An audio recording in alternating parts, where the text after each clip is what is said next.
Bonjour, je m'appelle Kim Pavita.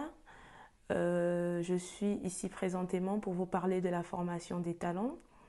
Je suis la créatrice du site internet M Vita Cuisine pour M Vita Cuisine ou Vita Cuisine, qui est une partie de mon prénom.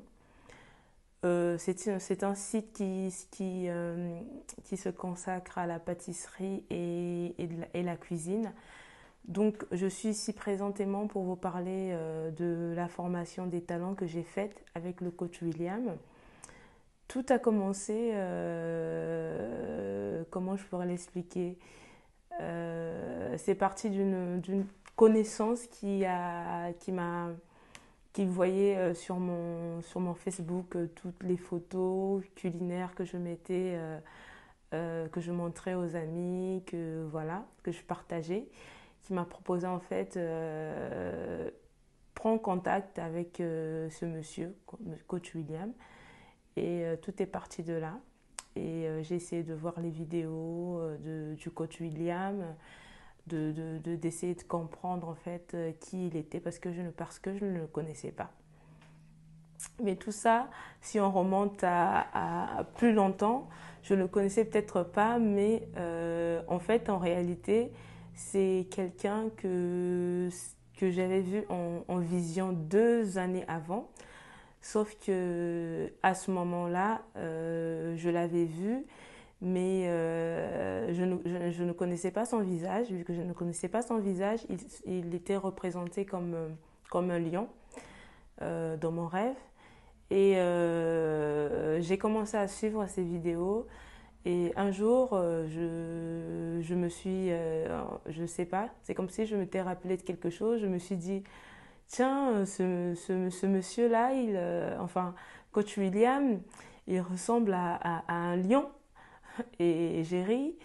Et tout à coup, le souvenir de ma vision que j'avais eue il y a 2 ans auparavant a surgi, toutes les images, tout ce qui s'était passé et ce qu'il était censé faire dans ma vie.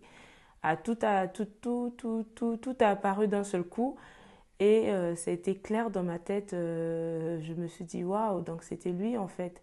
Donc en fait, c'est en fait lui qui était censé me conduire. Donc j'ai compris en fait que ma place était là.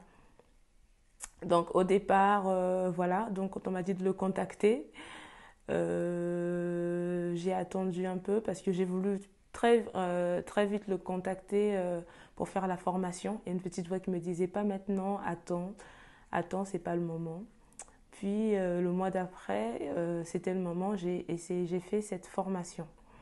Alors je vais vous parler de cette formation parce qu'il y a beaucoup de gens qui m'ont posé des questions qui m'ont dit, mais Kimpa, pourquoi tu vas faire cette formation?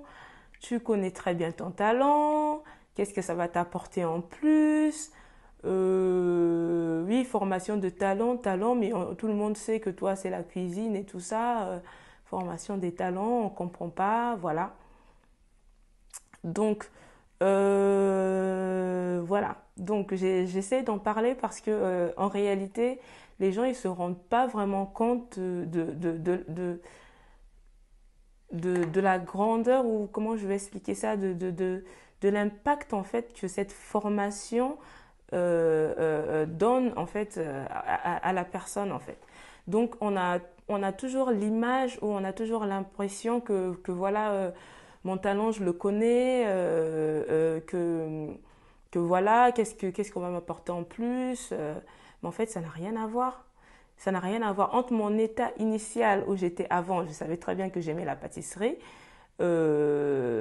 Mais concrètement, comment je vais expliquer ça? C'est comme si j'étais encore endormie. Je savais que j'avais un petit côté parce que je suis enseignante, donc pour moi la pâtisserie c'était qu'un hobby, donc quelque chose comme ça que je faisais. Je ne pouvais pas m'arrêter d'en faire, donc je faisais comme ça pour satisfaire, pour partager à des amis. Et des fois, enfin, quand j'étais même en colère ou quand je me fâchais, et la pâtisserie, ça me procurait une certaine joie, ça me procurait je sais pas comment l'expliquer. Donc c'était aussi pour moi quelque chose que je pouvais pas m'empêcher de le faire. Donc cette formation-là, je vais essayer de détailler, pas vraiment rentrer dans les détails. Je vais essayer d'en parler pour essayer de faire comprendre aux personnes que il y a une sacrée grande différence entre le fait de connaître son talent, comme on dit, et de faire une formation et de faire asseoir toutes ces choses-là et de se mettre à travailler dans son talent. En ce qui concerne son talent, je sais pour ma part qu'il y a une grande différence entre mon état initial d'avant, le fait que je faisais mes gâteaux, que je partageais, depuis, si je ne veux pas rentrer dans l'histoire où ça a commencé au départ, c'est vraiment une histoire, c'est très, voilà, ça fait partie de mon passé et tout. Comment j'ai commencé à faire des gâteaux, ça remonte à très loin au lycée, je veux dire. Et la cuisine, ça remonte encore à plus loin, je veux dire, à mon enfance. J'étais au CM1, donc pour vous dire, voilà. Mais je vais vous parler plutôt de la formation. Donc, comme je disais,